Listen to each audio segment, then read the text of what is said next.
Vamos lá agora? Vamos tentar. Alô você, né? Prof tá voltando. Deu uma carregada aqui na bateria do telefone. Vamos ver se ele deixa a gente jogar duro. A gente gosta de jogar duro, né? Ele dá essa vacilação. Eu já fico meio chateado, né? Perceba bem.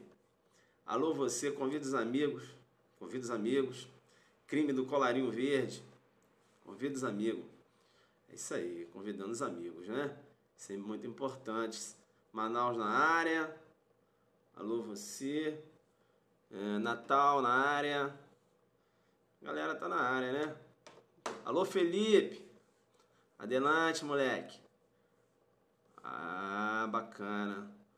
É isso aí, Pernambuco. Alô Recife, tô chegando, hein? Tô chegando, hein? Dia 18, nosso aulão, premonição aí no Recife. Bacana? A gente vai jogar muito duro, que a prova, né, vai ocorrer no dia 19, dia 18, aulão, premonição aí no Recife. Legal? Professor, eu quero participar desse aulão do Recife. Então você tem que entrar no site www.sabermaisdireito.com.br e fazer .com e fazer a sua inscrição. Legal? É isso aí, né? Vamos lá então. Certainly. Voltou. Manda um salve aí pra galera de Cuiabá, Mato Grosso, que estão jogando duro, muito duro. Olha, eu quero mandar um abraço, um beijo grande pro pessoal de Mato Grosso, né? Eles estão jogando duro demais. E a prova vai sair, né? O concurso Mato Grosso delegado vai sair, tá certo? Então aí um abraço, né? Um abraço aí para os cavalheiros, né? Um beijo para as damas aí de Cuiabá, Mato Grosso. Legal? Vai jogar muito duro que esse concurso vai sair em Cuiabá. E eu vou meter um aulão premonição na véspera desse concurso. Legal? Bacana. Valeu, o Google Correia, parceiro, tá sempre dando uma força pra gente. A transmissão tá boa, tô testando minha internet. Bacana. Chama os amigos. Zuquimengo não, né? Zuc Vasco, né? Zuquengo, não entendi. Jogando duro sempre na humildade. É isso aí. Hoje a gente comentou, né, sobre o caso Ana Hickman e eu dei meu posicionamento em relação ao caso, né? Perceba bem, você não pode ir se ligar no direito penal global, né? Tem que analisar o caso concreto. Eu falei para vocês, analisa lá os requisitos da legítima defesa, né? A moderação, a questão da neutralização, a partir dali é o excesso. Legal? E aí, aquele, mesmo que ele tenha iniciado a agressão injusta, perceba que ele vai poder lançar a mão da legítima defesa, que eu vou chamar de legítima defesa sucessiva. Bacana, tranquilo? E aquela pessoa que se excede na hora da emoção, né? Veja que ela tem uma falsa noção da realidade, ela age em erro de tipo. Perceba bem que aí eu posso ter uma legítima defesa subjetiva, também chamada, né, de excesso exculpante, um excesso acidental. Olha que vai sair lá na culpabilidade, no ato falar em excludente de licitude. Vai sair lá na culpabilidade por inegibilidade contra adversa. Então você tem que ver, né, qual o excesso se enquadra, se ocorreu excesso ou não. Você não pode chegar e falar, é legítima defesa. Nada a ver. Mas o cara entrou com a arma, sim. Mas ele foi neutralizado? Foi. Se ele foi neutralizado, né, perceba bem que a partir dali é excesso. Professor, mas como falar em legítima defesa? Professor, não pode se falar em legítima defesa porque ele deu um tiro na cabeça? Pode se falar assim. Não é o fato de ter dado um tiro na cabeça que vai descaracterizar a legítima defesa, não. Ele deu um tiro na cabeça porque era a região onde ele teria o acesso para tentar neutralizar e eu tenho a legítima defesa configurada. Agora, se ele poderia neutralizar dando um tiro na perna, dando um tiro no braço, e ele deu logo na cabeça, eu vi excesso. Entenderam ou não? E se ele deu um tiro na cabeça, já neutralizou, o cara já desmaiou, né? Porque, né? Deu mais 2, excesso. Então tem que ver qual foi o caso, como é que ocorreu, né? Tem que pegar o 25, você tem que ser técnico. Você não pode ir no oba-oba no oba-oba, mas, né? Você não pode ir no oba-oba. Você é técnico, você estuda. Não é isso? Você estuda. Então não é aquele regime meu, não. A meu ver aqui, ó. É o código. O código e a técnica. Você tem que trabalhar assim. né? Aí você que faz direito, e aí, o que você acha? Pera aí, senta aí. Artigo 25. Aí você tem que explicar o artigo 25 pro leigo, para ele entender. Bacana? E aí você vai jogar duro. Eu tenho uma live que eu fiz hoje de manhã em relação a esse caso Ana Hickman. Legal? Veja que eu falei que depende do caso concreto, eu não conheço o inquérito, não vou ficar aqui dando palpite. Bacana? Vou esperar, né, o laudo cadavérico, né, esperar o corpo falar como foi o delito, que o cadáver fala através do exame cadavérico. Legal? Então tem que aguardar. Travando muito aqui, como é que tá aí? Posso começar? Posso começar? Posso começar? De boa, né? Conexão normal, então é só do colega aí. Então dá uma olhada nessa live, né? Que lá a gente falou um pouco da legítima defesa. Quem é que assistiu essa live aí hoje? Quem assistiu essa live já? Já assistiu essa live minha de legítima defesa? O que vocês acharam, né? Essa live especificamente desse caso. O que vocês acharam? Eu joguei duro, né? A gente desenhou lá, explicou as possibilidades, não foi isso? Eu não vou aqui repetir, né? Eu não vou repetir aqui o caso, mas você tem que analisar o caso concreto. Bacana? Eu dei o exemplo lá da mulher, né, que é vítima de estupro, e olha que ela pode ser autora de homicídio. Então, você tem que analisar o caso concreto. Legal? Então, bacana. Perceba bem, né? Eu já tinha falado antes da live cair, no chamado crime de colarinho branco. Perceba que esse termo crime do colarinho branco, veja que ele sai dos estudos de Sutherland, sociólogo, beleza, norte-americano. Em 1939, ele difundiu essa expressão, né? Crime do colarinho branco. Por que isso? Perceba que ele fez essa alusão ao colarinho branco porque esses crimes eles eram praticados por pessoas, né, que ocupam aí o alto escalão da sociedade, não é isso? As pessoas ali que têm, né, um poder aquisitivo forte, né, os grandes empresários, né, os donos de empresas. E perceba que os donos de empresas, né, eles quando se deslocam para o trabalho, o cara vai bonito, né? Coloca uma camisa branca, né? Paletó, uma gravatinha e vai para o trabalho. Perceba bem que quando ele coloca uma camisa branca, né, a gola é branca, né? A gola é branca. Então perceba, o colarinho, né, é branco. Então, isso. Então perceba bem que, né, colarinho branco, grandes empresários. Você vai perceber que os crimes contra a ordem econômica, contra a ordem financeira, por exemplo, lavagem de dinheiro, são praticados por essas pessoas, né? Essas pessoas que têm um grande poder aquisitivo. Então foi por isso que ele fez alusão, olha, crime de colarinho branco, né? São essas pessoas que cometem esse tipo de crimes. Porque aquela pessoa que, o operário, ele não vai cometer um tipo de crime dessa modalidade. Por exemplo, lavagem de dinheiro, difícil, o cara nem tem dinheiro para receber. Entenderam ou não? Então, perceba isso. Perceba, então, que a concepção crime do colarinho branco faz alusão a essas pessoas, né? Que se colocam lá no alto escalão, né? Tem um poder aquisitivo e cometem esse tipo de crimes. Bacana. Perceba que esses crimes, quando eles não são apurados, tá certo? Eles passam, né, a fazer parte de uma estatística. Legal? Ele vai entrar na estatística penal. E dentro da estatística penal, né, perceba, estudos foram desenvolvidos, aí eu posso até já fazer referência a Kathleen, né? Então, veja que dentro dos estudos da estatística penal, criou-se as chamadas cifras. Né? Veja que eu tenho a cifra negra como gênero, doutrina aponta nesse sentido, e tenho as espécies, né? As espécies de cifras, tá certo? As espécies de cifras negras que acabam ganhando uma outra cor.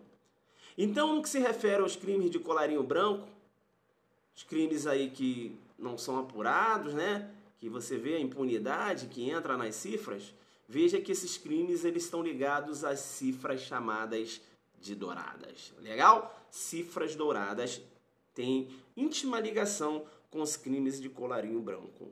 Bacana? Não faça confusão. Eu tenho também a chamada cifra amarela.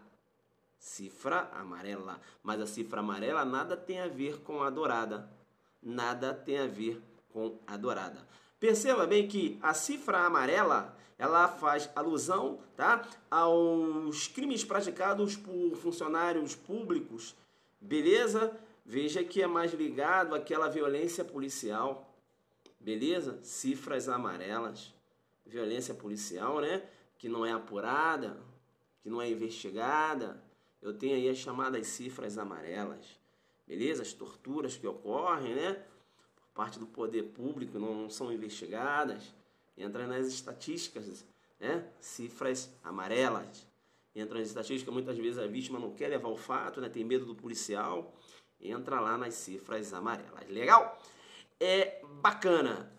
Perceba então isso, direito penal subterrâneo, você tem lá no Zuckerberg, né? É o direito penal subterrâneo. O que é o direito penal subterrâneo? Perceba, direito penal subterrâneo é aquele direito penal subterrâneo, anda, né? Por baixo, ninguém, não tem uma transparência, é um direito penal ilegal, é um direito penal, né? Veja, praticado por agentes do Estado, tá? Praticados aí por agentes do Estado, perceba, né? Veja que sem uma roupagem da legalidade. As torturas que ocorrem, né, dentro das delegacias, perceba ali o cara é acusado, condenado e julgado. Direito penal subterrâneo. Veja que esse direito penal subterrâneo, né, decorre dos estudos de Zaffaroni. Beleza? Ele divide lá em relação... Fala das agências, né? Bacana, agência de criminalização primária, agência de criminalização secundária. Eu tenho uma live que eu jogo duro no direito penal subterrâneo, nesse sentido aí, tá? Agência de criminalização primária que cria a lei, né? Agência de criminalização secundária é aquela que vai aplicar a lei. Juiz, bacana, tranquilo? Perceba bem? Legal, né? Bacana, dá uma olhada nessa live, uma live muito bacana. Direito penal subterrâneo. E aí eu criei um termo meu, né? Se o Zaffaroni me permite, já que ele diz que o direito penal subterrâneo é aquele direito penal que anda às escuras, não é isso? Que você não tem um amparo legal. Eu queria dizer para ele, Zaffaroni, então, aquele direito penal que é dentro da legalidade, aquele direito penal, né, que navega na órbita da legalidade, Zaffaroni, eu queria chamar de direito penal de superfície, se você me permite. Isso é um termo meu, né? É um direito penal de superfície, ou seja, você verifica, é transparente, é claro. Bacana, se ele me permite, eu diria direito penal de superfície, não é isso? Já que ele chama de subterrâneo, eu vou chamar de superfície. Esse direito transparente, é o direito que anda na legalidade, o direito que você vê, está na superfície, não é isso? Não é aquele direito penal subterrâneo. Subterrâneo, Zaffaroni chama do direito penal ilegal, né? Aquele direito penal em que o investigado ele é torturado na delegacia.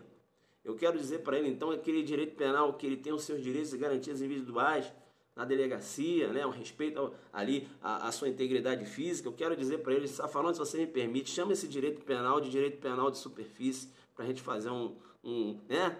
Se ele me permitir, fica aí a sugestão para o mestre. Direito penal de superfície, by Zucchi. Bacana, então, se perguntar na oral, você fala, não, o professor que falou. Pode me citar lá na oral. Bacana? Legal. Mas coloque isso na sua cabeça, é legal, pô. Você chega lá na oral, o examinador. E aí, né, eu poderia até falar um direito penal de superfície, considerando que os Zaffaroni chama de subterrâneo. Aí você fala, não, deu agora aqui na minha cabeça, foi o que, né, cria essa denominação. Perceba bem, né? Isso. Vamos aqui que eu não estou falando de direito penal subterrâneo, vocês acabam puxando meu raciocínio para outro lado.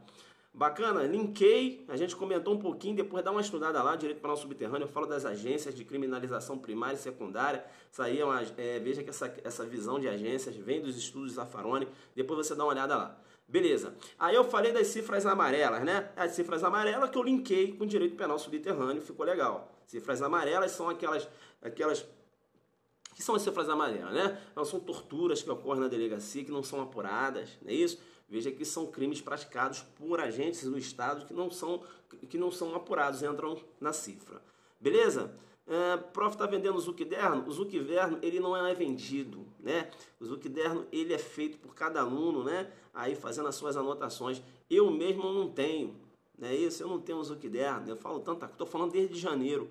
Tem aluno aí que já tem 2 cadernos de anotações, né? Agora o aluno começa a andar na minha aula porque ele começa, ele já viu o que eu estou falando, aí ele começa a linkar. Ele está aprendendo, né? Ele está aprendendo, e ele vai linkar aqui também, porque eu já comentei algumas coisas aqui. Bem, vamos lá. Então, falei dos crimes de colarinho branco e a gente fez aqui esse link. Bacana. Perceba que Sutherland, ele ainda, né, não fica rindo do meu inglês não, que eu estou aqui no esforço para passar a informação. Bacana? Os professores de inglês aí, pô, quebra o galho do prof. Bacana? Joga duro comigo não. Joga duro não. Fala, professor, você está no esforço. Eu estou no esforço. Tá? Então eu tô né? Pronúncia. Sutherland. Sutherland. É assim mesmo que se fala. Joga duro para mim. Veja então que esse sociólogo, né? Veja que ele ainda trabalhou uma outra denominação que eu vou chamar de crime do colarinho azul. O que é um crime do colarinho azul? Perceba bem que os operários, né, nas fábricas, eles trabalham lá de macacões, né? Trabalham com macacões. E você vai verificar que os macacões são de cores. O macacão, né, é de cor azul. É de cor azul. Gola azul, colarinho azul. E então, né, quem é que utiliza o macacão, né? São os operários, a classe baixa. E essa classe baixa, perceba, ela pratica determinados delitos. Furto, roubo, estelionato, beleza? Pô, será que isso é uma visão preconceituosa? Pessoal, até é uma visão preconceituosa, mas foi a visão que ele utilizou lá para fazer essa separação. Legal? Isso você tem que colocar na sua cabeça. E eu vou chamar muito a sua atenção, porque quando ele fala crimes de colarinho azul, ele está se referindo ao que? Roubo, furto, lesão corporal, esses crimes que ocorrem lá, né? Lá com, né, o pessoal lá da órbita, que navega na órbita da pobreza, né? Diria eu. Isso, crime de rua, bacana. Então, são os crimes de colarinho azul. Legal? E por que era azul? Fazendo referência, né, à cor do macacão do operário. Bacana? O operário, ele usa o macacão, colarinho azul. Legal? Bacana. Fica muito esperto que essa questão, essa pergunta de crime do colarinho azul pode cair na sua prova. Pode cair porque essa expressão foi utilizada pelo ministro Fux agora na ação penal 470 mensalão. Ele usou esse termo. Aí no voto dele ele falava o seguinte, olha, deve haver uma maior repulsa social aos crimes de colarinho branco. A punir somente os crimes de colarinho azul, ele falando no voto. Da onde ele tirou esse termo, crime de colarinho azul? Bacana, voltou? Voltou? Voltou? Voltou? Voltou, travou? Voltou? Voltou? Bacana, tranquilo. Voltou? Voltou. Então, perceba bem, Sutherland, né? Bacana. Eu estava falando o seguinte, a probabilidade de cair numa pergunta de prova, o que vem a ser crime de colarinho.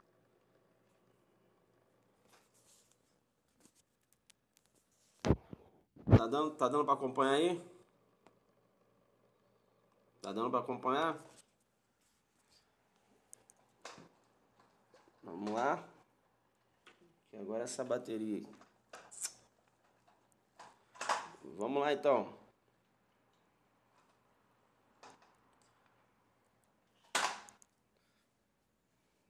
Vamos lá. Deixa eu ver se eu consigo aqui, senão a gente vai ter que sair e voltar de novo. Opa, alô você. Alô você. Vamos lá, agora eu vou segurar aqui. Tá dando para pegar aí? Tá aí? Tá dando para pegar? Bacana. Então o que acontece? Deixa eu ver se eu jogo duro aqui. Vou jogar, vou segurar. Então, veja. Isso, tá. O ministro, porque aí eu falei o seguinte, preste atenção. Tá travando não, né? Preste atenção que essa pergunta, o que vem a ser um crime do colarinho azul, pode cair numa prova discursiva. Por quê? Porque essa expressão foi utilizada pelo ministro Fux na ação penal 470, STF, ação penal que trata do mensalão. Bacana? E ele falou o seguinte, olha, devemos, né, a sociedade, ela deve, né, deve haver aí uma repulsa, perceba, uma repulsa social, não somente aos crimes de colarinho branco, não somente aos crimes de colarinho azul, tá certo? E também aos crimes de colarinho branco, beleza? Veja que o direito penal ele não pode só reprimir os crimes de colarinho azul. Deve sim reprimir também os crimes de colarinho branco. Isso, na ação penal 470, ele utilizou essa expressão, crimes do colarinho azul. Legal? Por isso que pode cair na sua prova. Bacana?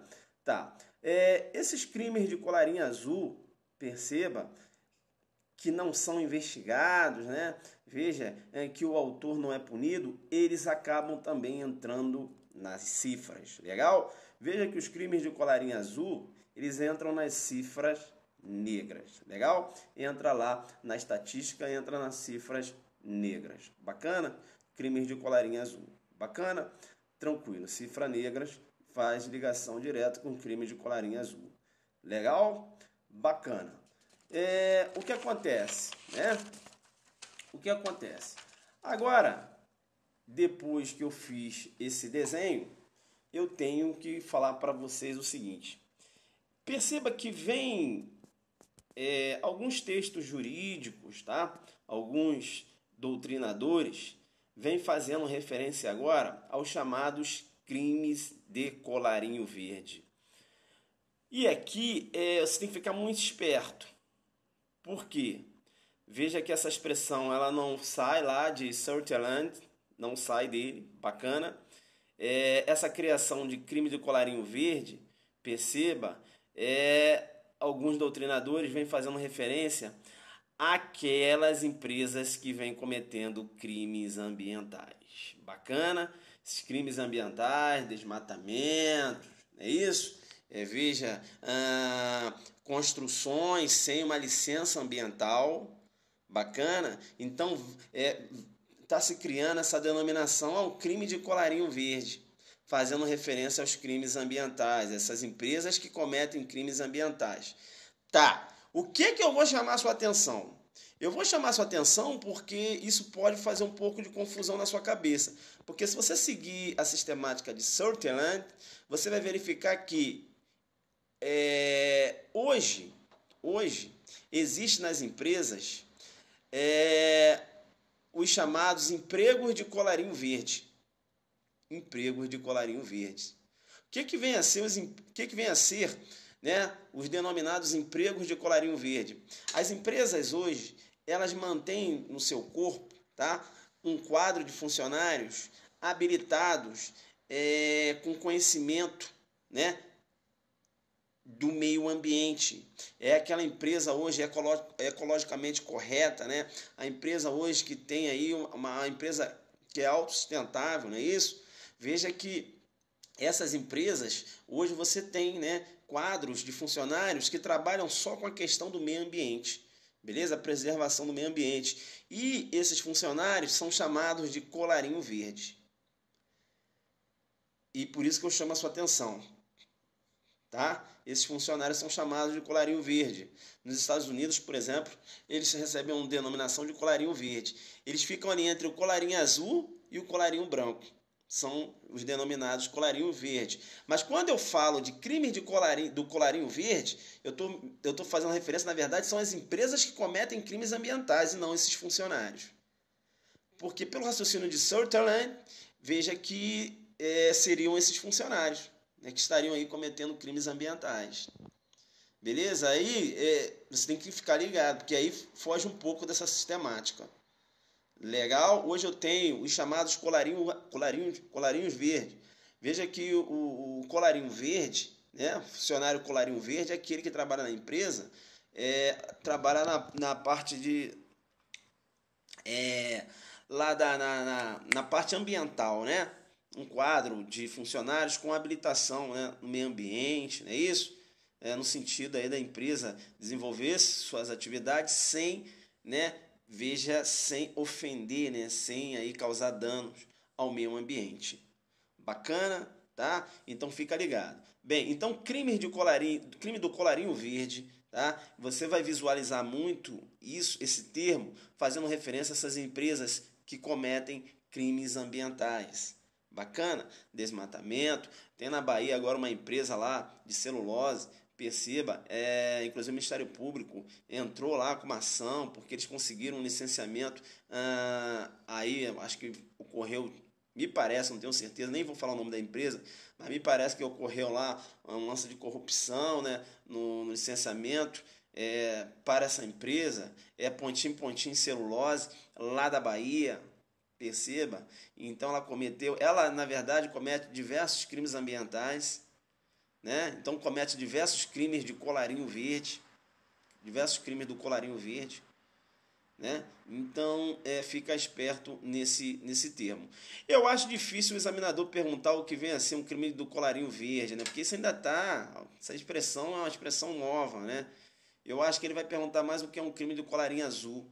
Do colarinho azul é mais fácil ele perguntar, mas você já sabe aí o que é um crime do colarinho verde, lembrando que as empresas hoje, né, você tem hoje o que a gente chama de empregados do colarinho verde, que são esses empregados que têm conhecimento de meio ambiente, né? Por exemplo, engenheiro ambiental, a empresa contrata, sabia? Hoje você tem isso. Mas quando você fala crime do colarinho verde, você está fazendo, na verdade, referência às empresas que cometem crimes ambientais, né? Poluição de rio, mares, praias, né? Desmatamentos, né? São chamados crimes do colarinho verde. Bacana, porque não é aquele pobre, né? Aquela pessoa ali que vai estar cometendo esse tipo de crime. São as empresas, né? Praticam aí